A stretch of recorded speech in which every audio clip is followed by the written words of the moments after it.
অভিনেত্ৰী শিল্পী শিখা বৰাৰ খবৰটো পাইছেনে? ইমান দিনে অনুৰাগীয়ে ভাবি থকা খবৰটো পালে সমগ্ৰ ৰাজ্যবাসীয়ে।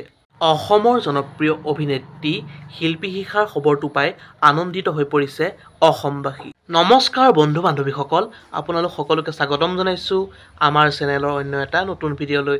তেন্তে আহক আজিৰ ভিডিঅ'টো আৰম্ভ কৰোঁ। অসমৰ জনপ্ৰিয় অভিনেত্ৰী শিল্পী শিখা বৰাই দিছে এটা ভাল খবৰ। আপোনালোকে বাৰু অসমৰ জনপ্ৰিয় অভিনেত্ৰী শিল্পী শিখাৰ অভিনয় চাই কেনেকুৱা পায় এটা কমেণ্ট কৰি জনাই দিবলৈ নাপাহৰিব।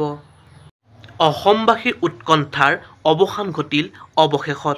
অসমৰ জনপ্ৰিয় অভিনেত্ৰী শিল্পী শিখা বৰাৰ ভাল খবৰটো হ'ল যে 2024-25 নাট্যবৰ্ষত হেঙুল থিয়েটাৰত অভিনয়ৰ কাৰণে চুক্তিবদ্ধ হৈছে। খবৰটো জানি বাৰু আপোনালোকৰ কেনেকুৱা লাগিল?